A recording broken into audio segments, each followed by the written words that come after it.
We've been looking at some of the individual issues that were taking place in the church at Corinth, some of the moral issues that were going on.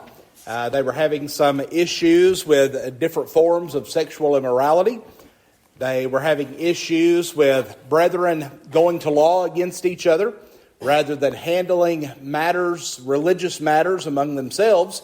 They were taking those matters before the civil authorities and expecting them to settle those matters, things that those individuals had no jurisdiction over. Well then, where we left off last week, we were talking about this concept of sexual immorality and why this was such a harmful thing, why it was having such a detrimental impact. And you may remember that we listed off there in verse 11 a number of different things of this nature that were taking place there. Things such as, fornication, idolatry. Now, idolatry here, it's talking about practices of sexual immorality that was being done as a type of idol worship. Adulterers, homosexuals, sodomites. But then it also talks about thieves, covetous, drunkards, revilers, extortioners. Says none of them will inherit the kingdom of God. But bringing this kind of full circle, the way that Paul is presenting this is from the standpoint that there were individuals who were a part of the church at Corinth who were still engaging in some of these things, and the church was kind of turning a blind eye to it.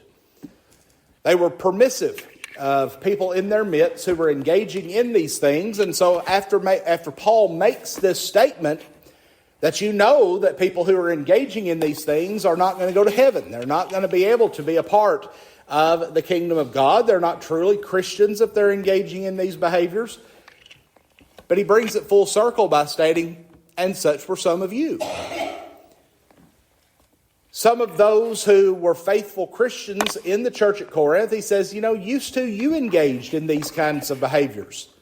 And if you stopped those things in order to be faithful to God, then why aren't you requiring others to stop those things in order for them to be faithful? Because once again, as I said, they were being permissive. They were allowing people to be in the full fellowship of the church who were engaging in different types of sinful activity. And so he's trying to help them to see, you've got to hold yourself to God's standard. You've got to hold everyone else as well to God's standard. And so what he's saying, he says, you may be holding yourself to that standard, but you're letting others get by. You're letting others go ahead and engage in these behaviors, and there not be any kind of checks and balances there. And so continuing on, he says, but you were washed, you were sanctified, but you were justified in the name of the Lord Jesus Christ and by the Spirit of our God. And so he tells them, yes, you've been cleansed from your sins because of the fact that you turned away from those sinful behaviors. You are now seen as a faithful Christian today. But those who are continuing to live in willful sin, knowing that what they're doing is sinful, but then they have their Christian brothers and sisters endorsing that, allowing them to continue in that, they really weren't providing them with any kind of benefit. They really weren't helping that situation at all, other than they were trying to keep issues from arising. They were trying to keep the peace. They didn't want to stir the pot. And so they were allowing sinfulness to continue taking place. Well, now skipping down to where I said that we're going to begin today. Paul talks about the fact that there may be things that are perfectly acceptable for us to engage in, but there are things that may not be spiritually beneficial. He talks about the fact all things are lawful unto me, but all things are not helpful, or as the King James says, all things are not expedient. What that is saying is there may be things out there that we have the legal right, that we have the spiritual right to engage in. But are those things really going to have any type of spiritual benefit for us? And we find numerous places in the Scriptures where different writers give us examples of this type of of arrangement. But what Paul is trying to get them to see, he's addressing these issues that have an impact upon one's body. And by talking about the body, he's talking about, our effectiveness at using our physical strength, our physical mentality, the reputation that we have in the flesh, the ability that we have to be beneficial in the kingdom. And so what he's saying, he says, if you are using your body in such a way that it's causing another to stumble, if you're using your body in such a way that people see you and they recognize that you are engaging in sinful behaviors, what kind of reputation is that going to give to you, and what kind of reputation is that then going to spill over into the church? It's not going to be one that is good. And so he's using mainly this concept of sexual immorality because in the city of Corinth. Now, not so much today. Not so much in our society today.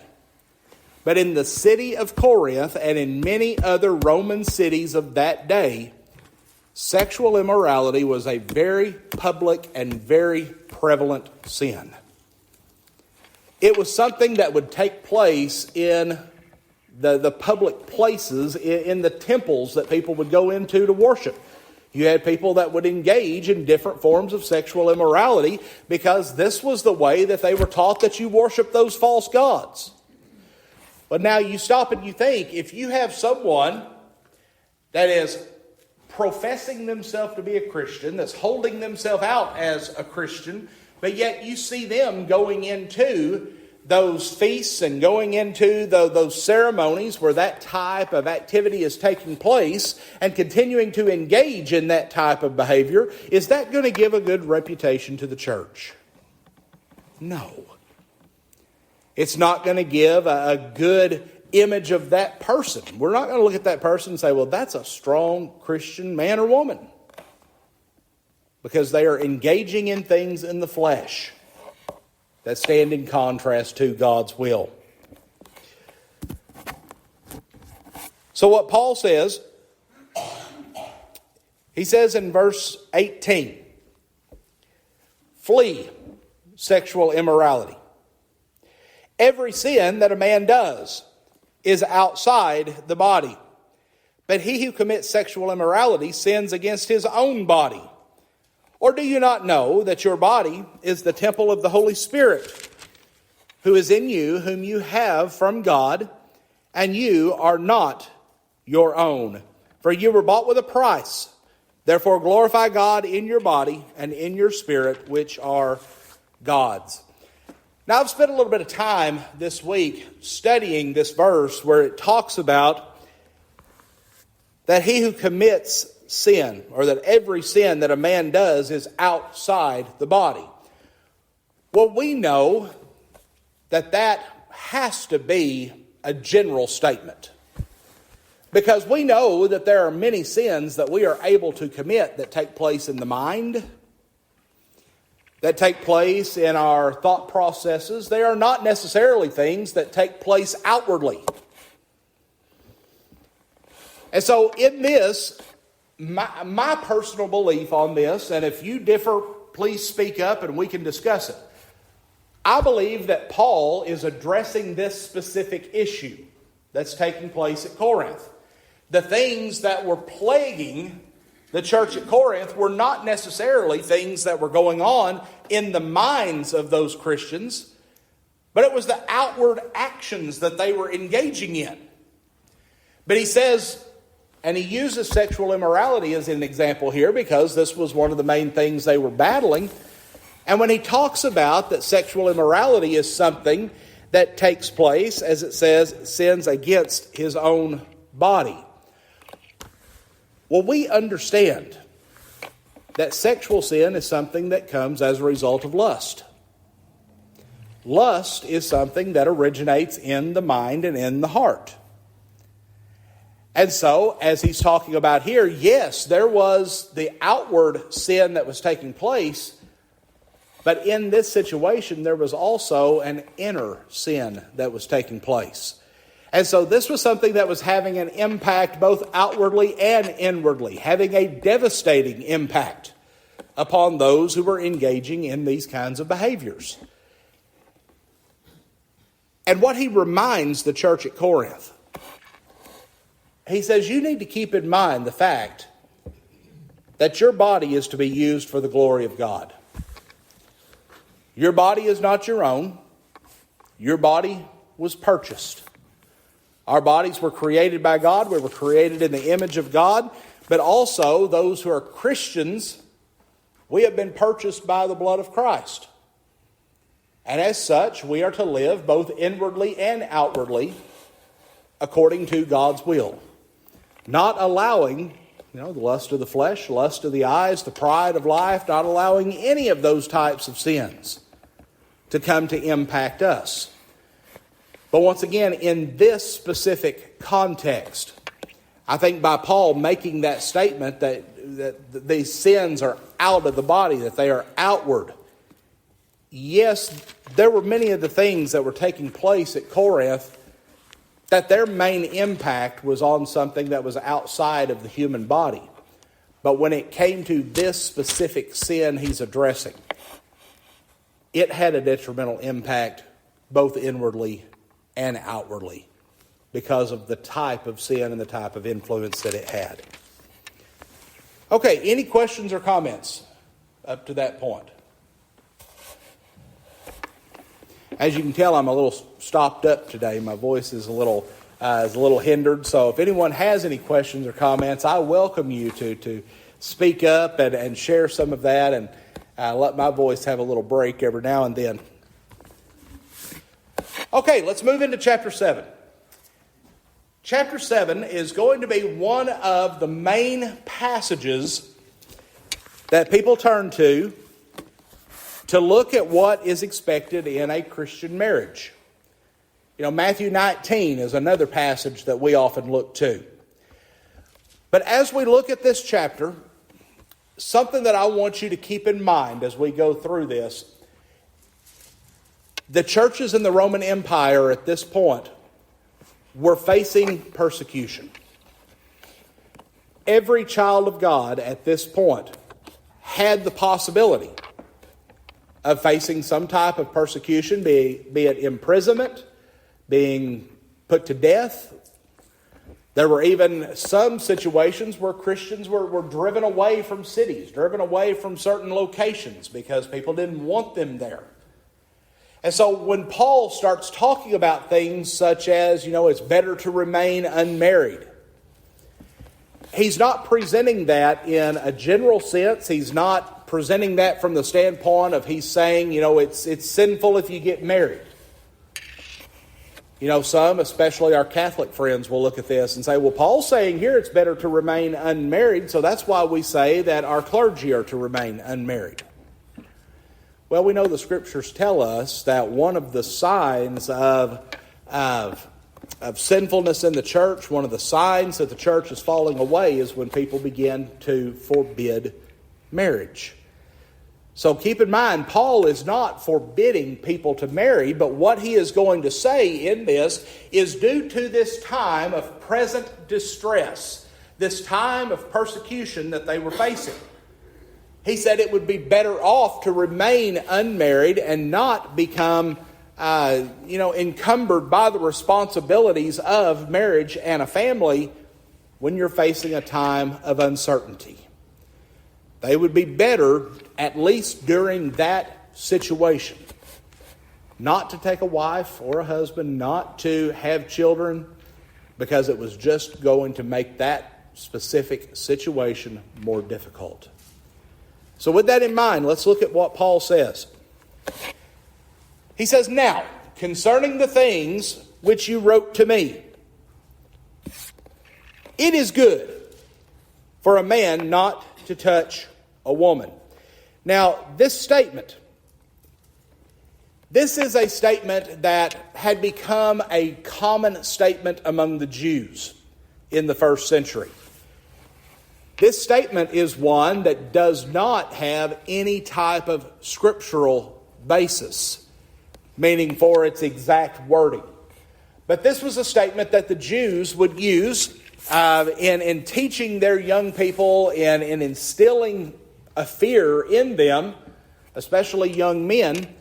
You know, you're better off just to not be around a woman, not to touch a woman, not to have any kind of association with a woman that might lead you to lust and to sin. But we find that some had then taken that statement and had begun to promote this idea. Well, Paul is saying we just all need to remain unmarried. Well, you know, there have been a number of religious groups down through history that for various reasons have adopted this mentality of 100% abstinence. No marriage, no procreation, everyone is to remain single. Well, guess what? None of those religious groups are still active today. You know why? They all died out. They all died out. There's no marriage, no children coming along. So Paul is not saying that among the Jews or among the Christians, either one, that this is a blanket statement that everyone needs to remain unmarried. But some were beginning to say that that was what Paul was teaching. And so he goes on. He says, nevertheless, because of sexual immorality, let each man have his own wife, and let each woman have her own husband. And so he says, yes, people are saying, I've been going around saying don't get married. He said, I'm going to set the record straight right now. He said, if you cannot control lust, if you are being tempted to engage in sexual immorality, he says you need to get married. A man needs to take a wife, wife needs to take a husband. So he's setting that record straight. He is not saying that everyone needs to remain unmarried. But then he goes even further. And he says, let the husband render to his wife the affection due her, and likewise also the wife to her husband. The wife does not have authority over her own body, but the husband does. And likewise, the husband does not have authority over his own body, but the wife does. So let's stop right there, because this is another statement that even among our own brethren, this concept is one that has been abused. There is a mentality among some that what Paul is saying here is that when you get married, you no longer have any control over what happens with your body. Basically, when Christy and I got married, Christy is now the one who has the right to say what I eat, what I drink, what color my hair is, if I get tattoos, if I have piercings, basically, and the same on the opposite. It's this mentality, whatever the husband likes, that's what the wife has to do, and whatever vice versa. That's not what Paul is saying. Paul is not stating here that a person loses their rights, loses their autonomy to make personal decisions. But what this is saying, and this is something that I have always encouraged, is a husband does not need to make a decision without conferring with his wife, and a wife does not need to make a decision without conferring with her husband. Because when it comes down to it, in a lot of ways, guys, our wives are a lot smarter than we are in some areas. Their abilities of discernment are a lot more keen than ours are a lot of times. But on the other hand, in many instances, oftentimes women tend to be a little bit more impulsive. They tend to want to make quick decisions. And sometimes they need to stop and they need to confer with their husbands to make sure that the decisions that they're making is what is acceptable. And so what Paul is saying here in this verse, first and foremost, he said, husbands, love your wives. Extend unto them the love that they need. Wives, love your husbands. Extend the affection that they need. But then when it talks about the fact that the wife does not have authority over her body, we need to remember, the Bible tells us very plainly that a husband and wife, they are to leave their parents and they are to cleave to each other. They become one flesh. And so we realize moving forward that when we marry, that husband and wife each become representatives of their spouse. And the decisions they make, the actions they take, the sins that they fall into are all going to paint a public image upon that family. And even if their spouse is not engaging in some type of sinful behavior, it still has a detrimental impact upon that spouse if their husband or wife is engaging in some type of questionable behavior. And so when it talks about the authority, what this is saying is that authority that was there, a man's authority and a woman's authority, now has become a married couple's authority. They share that authority with each other moving forward. It's no longer left to one or the other to make all the decisions for that person. But I do know of some married couples that have abused this verse, and more so, it's the man abusing this verse. I know of some instances where the man makes every decision and never once asks his wife's opinion. Folks, I don't know about y'all, but that wouldn't fly, and it doesn't fly in my house. Well, it shouldn't fly. And it shouldn't, because that's not the way it's supposed to be. But people have taken passages like this, and they say, well, what this is saying is that, my wife no longer has any authority. That authority rests with me. But I've never seen one of those men who then turns around and says, but the rest of that verse says that I no longer have authority, but my wife has authority over me. You see how things can be twisted, how things can be misconstrued. So Paul is setting that record straight. You're to be a team. You're partners with each other. You share that authority with each other. Any questions or comments? I don't want to make decisions by myself. Well, and one of the good things about marriage, one of the wonderful things about marriage is having someone there to help you in making those decisions. And that's why it's so encouraging to have a Christian spouse. One that has the same moral standing that you have, that has the same outlook on life. And being able to toss ideas back and forth and discuss what's going to be best and to make those decisions together.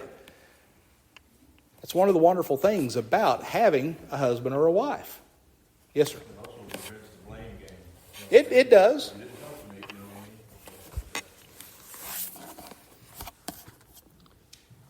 Guys, we don't ever get that, do we? Well, you didn't talk to me about that first. Yeah, sometimes we do, but we hopefully learn our lesson. We learn our lesson and we move forward from that. It works both ways. It really does, because as we talked about earlier, men and women each have different strengths and weaknesses. We each bring something different to the table. And so being able to partner together and work those things out, it's a blessing to be able to have that. Well, then Paul moves forward and he talks about this, kind of going back to the context of what we're seeing here. He says, and do not deprive one another except with consent for a time, that you may give yourselves to fasting and prayer and come together again so that Satan does not tempt you because of your lack of self-control. Well, this is talking about the sexual union of marriage. It's talking about, don't use that as a punishment. Don't hold yourself back and say, well, I'm not going to be affectionate. He says if there's a time where that has to take place for some reason, he says, you need to discuss that together. And he uses the example of prayer and fasting. He says, there needs to be an understanding of what's taking place and why. Because he's coming back to this idea of being tempted. And that's where this whole conversation started. It says if you cannot avoid the temptation to commit sexual immorality, then you need to marry. But what's the point of getting married if you're still going to be tempted to commit sexual immorality? And so he's coming back. He says, this is something that you have to remember. You have to discuss those things and keep everyone in the loop of what's actually taking place. And when I say everyone, I'm talking about husband and wife, both. Understand what's taking place and why. But I say this as a concession, not as a commandment. So this is leading into his next thought. He says, I'm making this next statement because of your current situation. Because of what's going on in Rome at this time, he says, I'm not commanding this, but this is something that I am encouraging. This is something that I think would be best. Verse 7, for I wish that all men were even as I myself. But each one has his own gift from God, one in this manner and another in that. But I say to the unmarried and to the widows, it is good for them if they remain even as I am. There is nothing in the Bible, and there's nothing in the historical record that indicates to us that the Apostle Paul ever married. The reason that he did not do that was because he recognized that the scope of his ministry, his purpose in life, was to travel around and to preach the gospel. It was not to settle down in one location, have a family, have a trade, and to engage in just a normal way of life. He said, now I wish that many other people were able to do the same thing, to devote themselves wholly to ministry. But then as he comes down here into verse 8, he says, at this time, he said, this is what I encourage. He says, if you're unmarried or if you're a widow or a widower, if you've lost your spouse, he says, I encourage people to remain unmarried.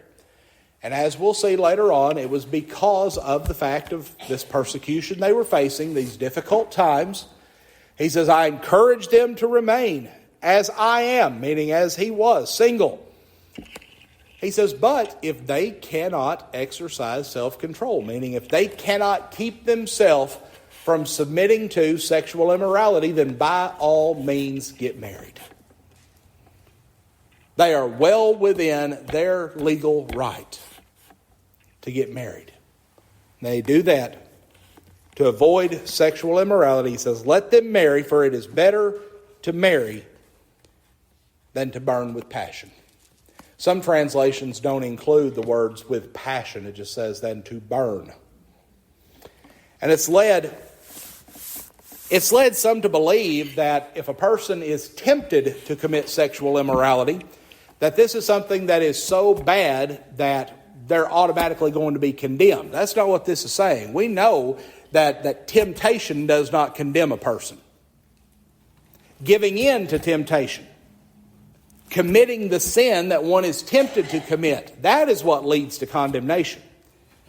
And so when he says burn with passion, he says rather than them having to constantly deal with the temptation to act upon their impulses, their hormones, whatever the case may be, he says rather than them to go about burning with passion in regard to these types of things, well, when it comes down to it, who or what are we supposed to be burning with passion for? For God. But if their mind and their attention is focused so much on overcoming the temptation to sin in other ways, he says, by all means, get married. That's the way you get rid of that temptation. You find a scriptural way to engage in that, and that is in the bonds of marriage. Okay, up to this point, questions or comments?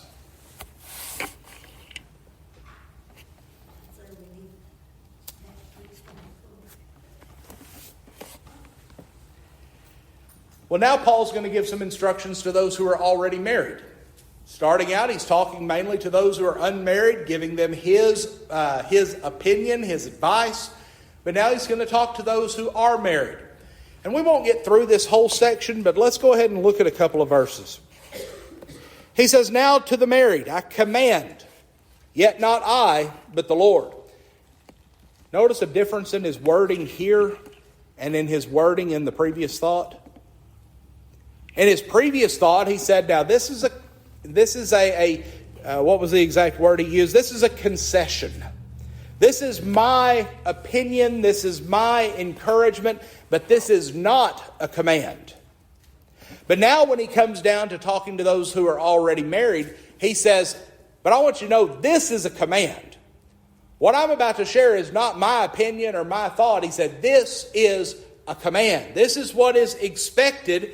He said, but it's not my command. This is a command from the Lord. A wife is not to depart from her husband, but even if she does depart, let her remain unmarried or be reconciled to her husband. And a husband is not to divorce his wife. Now, we could reverse the parties in this and it mean the exact same thing. A husband is not to leave his wife, and if a husband leaves his wife, then he is to remain unmarried or be reconciled to his wife, and his wife is not to divorce him. Now, there has been a discussion in the church, and it really got heated about probably 25, 30 years ago, but it's starting to resurrect once again, this idea of if abandonment takes place in a marriage. You know, if a husband comes home one day, says, I don't want to be married anymore, packs up and leaves, abandons his wife and his family. Or as we talked about, last Sunday night when we talked about the story of Hosea and Gomer, and how Gomer, she just up and left her husband and her family, abandoned them. Well, there's this idea out there circulating that if abandonment has taken place, then that frees up the innocent party to remarry. That is not what Paul says in this passage. And notice that Paul says that this is not my command. This is the Lord's command. He says if abandonment has taken place, if a husband or wife leaves their spouse, and notice nothing is said here about any type of adultery taking place. Just merely abandonment. They don't want to be together anymore, and so they leave. He said, then the only thing that can take place is either reconciliation of those two parties can take place, or they have to remain unmarried. They do not have a scriptural right to marry another. Because notice very plainly at the end of that verse, he says divorce is not to take place in that situation. If abandonment has happened, he says a husband is not to divorce his wife. And like I said, the opposite would be the wife is not to divorce her husband.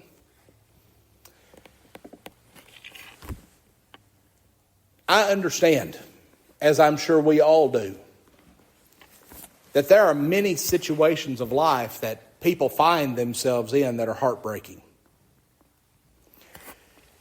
There are many young people who do not give much thought at all to the decisions they're making, the unions that they're entering into. And I've known a number of young people who by the time they were in their late 20s, early 30s, they've already been married and divorced 4 or 5 times.